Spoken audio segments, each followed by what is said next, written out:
Olá, muito boa tarde. Neste dia em que olhamos a vida consagrada e trazemos ao nosso programa aqueles que um dia optaram vocacionalmente por esta forma de vida, contamos entre nós com a irmã Eliette Duarte, do Instituto Missionário Filhas de São Paulo. Iremos conversar logo após os temas da atualidade religiosa que hoje queremos destacar.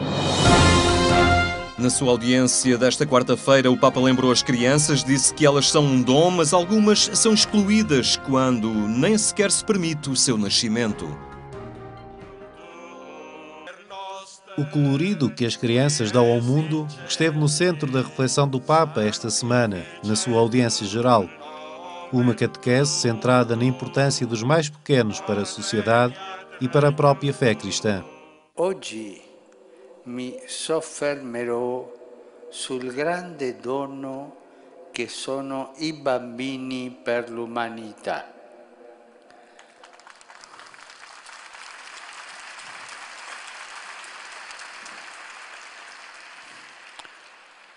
Ma è vero che questo, e grazie per applaudire, sono il grande dono per l'umanità, ma anche sono i grandi esclusi, perché neppure li lasciano nascere.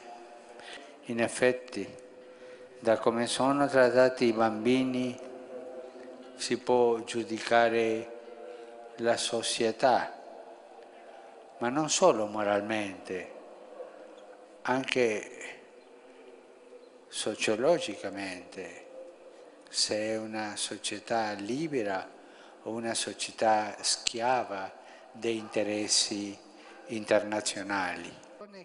Francisco recordou, em particular, a inocência das crianças, um exemplo a seguir num mundo de fingimento. Ai bambini non sono diplomatici, dicono quello che sentono, dicono quello che vedono, direttamente. E tante volte mettono in difficoltà i genitori. Poi dice, ma questo non mi piace perché è brutto davanti dalle altre persone.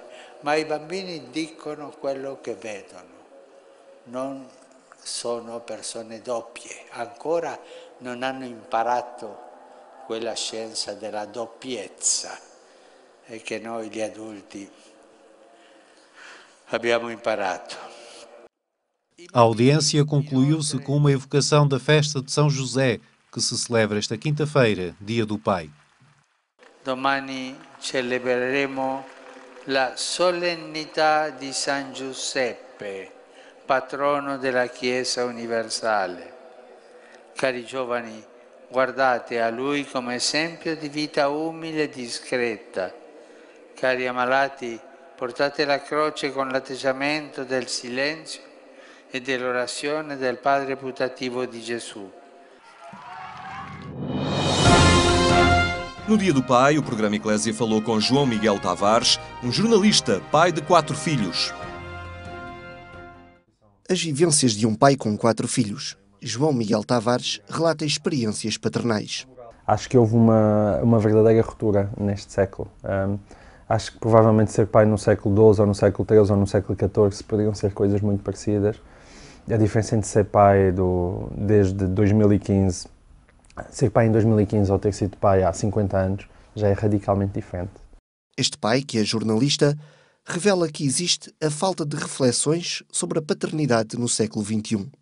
Eu acho que existe verdadeiramente uma falta de reflexão sobre o que é ser pai atualmente. Porque esse papel mudou de forma radical.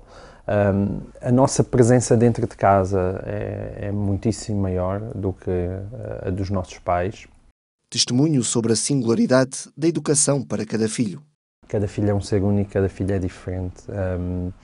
E isso é também fascinante, porque nós achamos que já sabemos coisas, e claro, evidentemente ficamos pais mais experientes, já não nos preocupamos com como é que se muda uma fralda, ai meu Deus, ele está a chorar, coitadinho, o que é que se passa? Evidentemente que isso acontece.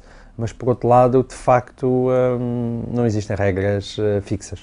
Apesar das canseiras do dia-a-dia, João Miguel Tavares considera-se um pai privilegiado. Tanto eu como a Teresa, mesmo às vezes no meio da gritaria da casa, que nós somos uns privilegiados. Somos uns privilegiados e tentamos dar graças a Deus por isso, mesmo que eu tenha dúvidas que Ele existe. Extratos de uma entrevista a João Miguel Tavares, publicada hoje na edição do semanário Eclésia.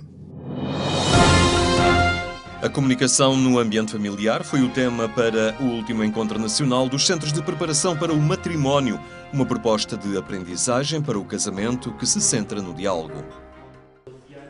Comunicação em família são temas em sintonia crescente. O debate sinodal faz essa proposta, repetida também pelo Papa na mensagem para o Dia Mundial das Comunicações Sociais. Os CPMs, Centros de Preparação para o Matrimónio, decidiram analisar a temática no Encontro Nacional, a partir da metodologia que seguem no itinerário proposto aos noivos na preparação imediata para o casamento. A todos fazem o mesmo desafio. Para basearem a sua relação principalmente no diálogo e muito carinho, muita amizade, sim. Certo, porque o diálogo é essencial o falarem um com o outro, como o nosso querido Papa Francisco diz, ou disse, para os casais não se deitarem chateados. E a forma de resolver muitas vezes as situações é a palavrinha e é o diálogo, e isso é que é o importante. Para descobrir novas formas de o concretizar, os casais responsáveis dos Centros de Preparação para o Matrimónio analisaram o tema Comunicação em Família a partir da mensagem do Papa para o Dia Mundial das Comunicações Sociais, onde Francisco afirma que a família é ventre da comunicação, o que implica falar da comunicação em diferentes perspectivas. Falar da importância da comunicação na família, a comunicação entre as gerações, a comunicação não apenas como informação, mas como oportunidade que cada um deve ter na família de mostrar-se e de revelar a sua própria identidade. E isto não apenas pela palavra, mas também pela escuta. Ter tempo para a escuta, ter tempo para o silêncio do outro, ter tempo para fazer silêncio para que o outro possa ter palavra. Aí está melhor, já falar. Pode deixar para a cama, está bem? Se faz favor? Vamos lá. E é neste ambiente que a família se tem de confrontar com um visitante de todos os dias, o que exige aprendizagem. Gostaria também que as famílias se confrontassem com um visitante normal ao agregado familiar, que são os meios de comunicação social, e que percebesse que imagens de família que hoje entram nas nossas casas e que espaço damos de dignidade, mas também de serviço aos meios de comunicação social. De dignidade quer dizer porque nós precisamos estar informados para tomar posição, mas depois de serviço. Não podemos deixar nunca que os média dentro da família sejam o único que pode falar e que os outros têm que estar todos calados, porque agora temos que ouvir aquilo. Na abordagem do tema Comunicação em Família, o diretor do Secretariado Nacional das Comunicações Sociais e presidente do Conselho de Gerência da Rádio Renascença deixou pistas para o diálogo entre gerações, desafiou as famílias à missão e a separar problemas de um dia do ambiente familiar. Perdeu-se, acho que, deixa-vos passar a expressão, a pachorra, a paciência. Nós deveríamos ter um tapete à entrada de casa onde, ao limparmos os pés, limpássemos também tudo aquilo que nos aconteceu ao longo do dia, porque agora trazemos para dentro de casa, somos nós, dentro de casa com os nossos. E se não lidarmos de uma forma transparente, amiga, que toca afetivamente com os nossos, podemos ter, enfim, depois os amigos do Facebook, todas as comunidades virtuais, mas não temos uma comunidade virtuosa. Desafios apresentados a 150 casais que trabalham nos Centros de Preparação para o Matrimónio no 45º Encontro Nacional, que foi também peregrinação ao Santuário de Fátima. Mas espantam-se E nesta quinta-feira olhamos o Evangelho do próximo domingo, que aqui fica num texto da autoria do cônego João Aguiar Campos, dito por outras palavras.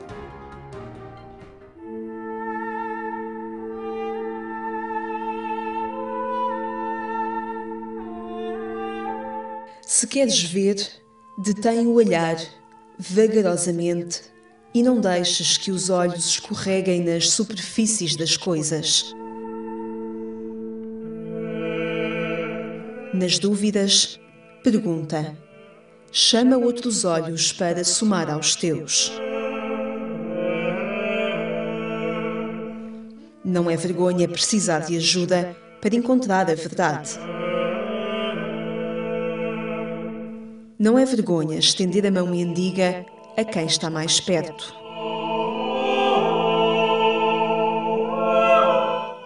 Depois, já perto, deixa-te surpreender.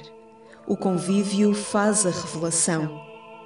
É no convívio que se aprende a conhecer, profunda e intimamente. Sem a distração dos lugares que nunca se podem sobrepor ao encontro.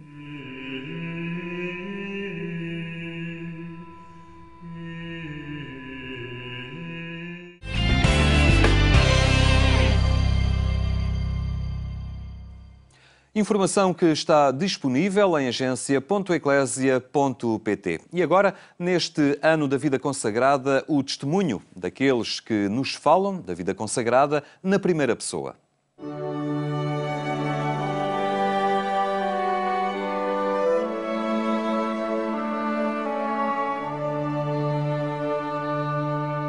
Je suis Sœur Hanan Youssef, sœur du Bon Pasteur, une congrégation internationale, Notre-Dame de Charité du Bon Pasteur, répandue dans 70 pays.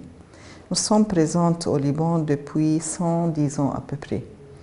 Notre mission, c'est vraiment d'être la compassion de Jésus Bon Pasteur à côté de la personne qui souffre, marginalisée, spécialement les femmes victimes de traite, de violence et les filles en difficulté. Notre travail au Liban, nous avons choisi, il y a une dizaine d'années, de vraiment être présents à côté de tous les réfugiés qui viennent du Moyen-Orient au Liban.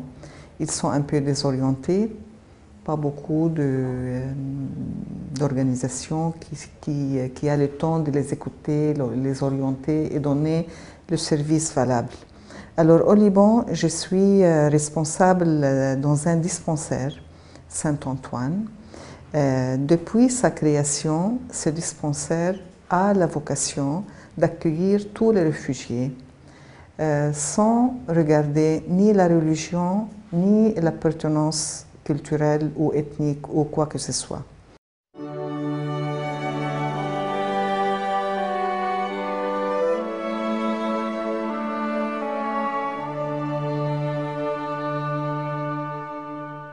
Testemunhos da consagração de uma vida.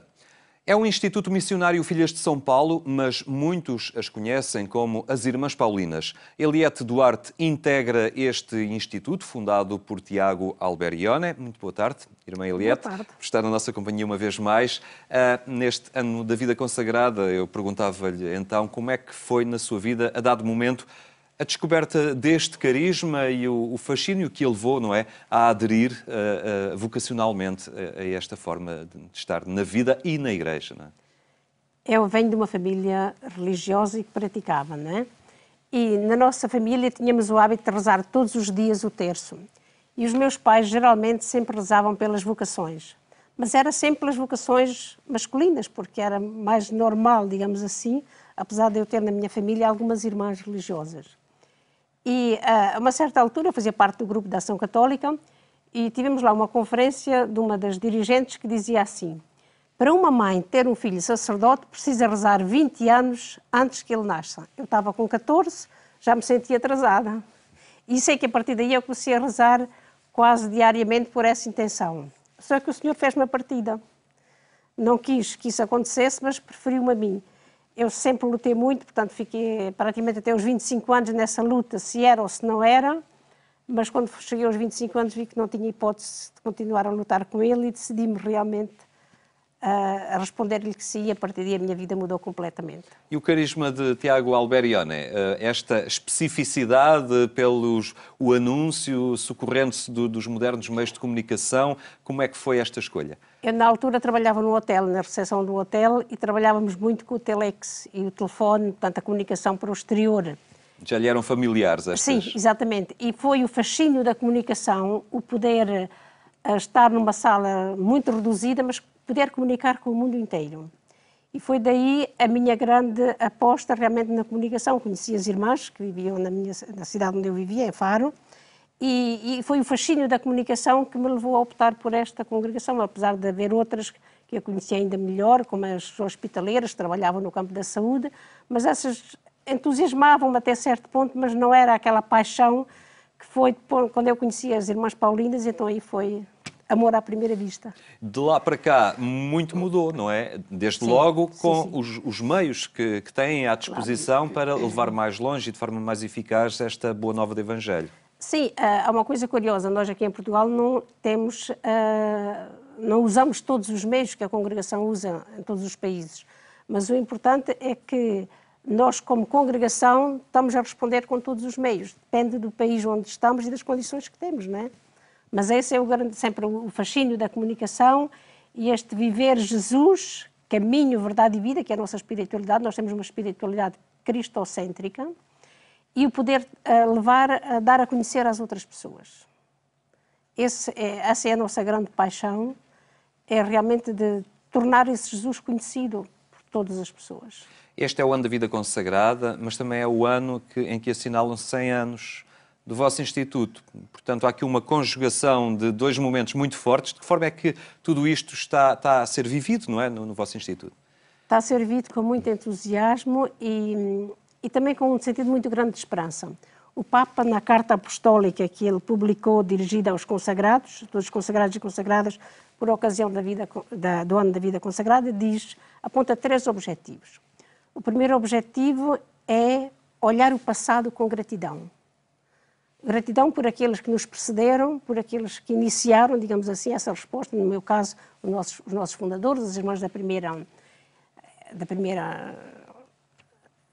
época, portanto, da primeira geração, que responderam a esse desafio. E isso dá-nos um grande estímulo para continuar. Depois ele diz assim, o segundo objetivo é viver o presente com paixão. E o terceiro é olhar para o futuro com esperança. Se nós vamos olhar hoje a vida consagrada, dizemos assim, a nível dos números das vocações são reduzidos. A nível das obras vamos ter que deixar algumas porque os membros são cada vez menos, não é? Por outro lado, a obra não é nossa, a obra é de Jesus. É Ele que nos chamou, que chamou os nossos fundadores, Ele continua a chamar-nos a nós, portanto a obra é dele. A única coisa que nós temos que fazer é responder-lhe com o mesmo entusiasmo e a mesma solicitude dos fundadores, que no fundo é a dos apóstolos. Nós queremos seguir Jesus. E penso que é isto que é a grande aposta do ano da vida consagrada e que também quer ser a nossa aposta neste ano centenário. É nós que temos que responder como que fosse no início. Hoje dar uma resposta, não passados 40 anos quase de vida consagrada que eu tenho, de profissão, mas com aquele entusiasmo, com aquela alegria, com aquela entrega, como se fosse a primeira vez. E penso que é isto que nós temos que fazer. O Papa sublinha muito a alegria, não é? É, exatamente, a alegria. E também o desafio constante para se sair para fora do âmbito da comunidade, não é? Embora isso no Instituto a que a irmã pertence, já por inerência do carisma, é algo que estão continuamente projetadas para o mundo. Curiosamente, no documento, que não é do Papa, mas é da Conferência dos Religiosos, Sondai o Horizonte, vem citando lá o nosso fundador, o Alberione, quando diz que, depois de citar os grandes fundadores, ele afirma que no nosso tempo, Tiago Alberione afirma que a família paulista aspira a viver integralmente o Evangelho de Jesus. E a preocupação do nosso fundador, aquilo que ele nos incutiu muito, era uma pergunta que nós tínhamos que nos fazer continuamente. Para onde caminha? Como caminha esta humanidade? Será que se salva? Quer dizer, a preocupação de ir às periferias, que o Papa hoje fala nas periferias, que o nosso fundador dizia que nós deveríamos ir a todas as casas. No início da nossa vida de consagração, as irmãs visitavam as famílias e as casas uma a uma. Iam mesmo pelos campos e assim. E às vezes aparecia uma casa lá meia perdida no campo e elas quase sentiam um problema de consciência se deixassem aquela casa de lado. E às vezes chegavam lá e era quase caricato, porque sabe o que é que encontravam? Um burrinho. Mas para dizer, elas tinham a preocupação de não deixar ninguém atrás. Isso é ir às periferias que o Papa fala hoje. Claro que nós hoje fazemos diferente, mas é um pouco parecido. Nestas periferias nota-se também apetência e apetite por esta mensagem de Cristo. Até porque as irmãs, e olhando um bocadinho estes últimos anos, percebemos como As publicações de caráter religioso já deixaram de estar reduzidas a uma pequena livraria em Fátima ou algo assim, e hoje nós vemos os vossos livros nas grandes superfícies, nas principais livrarias do nosso país. Portanto, há também apetência por estes temas e, como tal, apetência pelo testemunho dos consagrados também, não é? Exatamente, porque o nosso fundador dizia: se as pessoas não vêm à igreja tem que ir onde elas se encontram. Ora, se as pessoas não vêm hoje às livrarias católicas, mas vão para os grandes centros comerciais, então é lá que nós temos que ir e é lá que nós temos que colocar os nossos livros, a mensagem que nós queremos levar, para que eles os possam encontrar. E tem funcionado este canal de comunicação? Graças a Deus tem funcionado muito bem. E isso é a nossa alegria, mas eu digo sempre que o que nos cansa não é o que nós fazemos, mas é o que falta fazer. Ainda temos muita coisa para fazer nesse campo. E neste vosso carisma, como é que estamos de candidatas, não é? Para o continuar a assegurar, bocadinho queixava-se que são poucas, não é? Mas há vocações no Instituto das Filhas de São Paulo? Há muitas jovens que estão sendo acompanhadas e que mostram interesse, mas têm muita dificuldade em se decidir. Mas nós temos muita esperança de que os tempos vão mudar. Muito bem, Irmã Eliette, muito obrigado por ter estado hoje aqui no programa Eclésia e partilhado connosco então esta riqueza deste carisma, a assinalar também os seus 100 anos, que foi fundado por Tiago Alberione. Muito obrigado pela sua presença. Também eu agradeço. Num ano da vida consagrada, as escolhas e os itinerários de vida de homens e mulheres que decidiram seguir o desafio do Evangelho. Estamos a terminar, só lembrar que mais logo pelas 22h45 pode acompanhar a edição rádio do programa Eclésia, que é emitida na Antena 1. Tenha então uma muito boa tarde e até amanhã, se Deus quiser.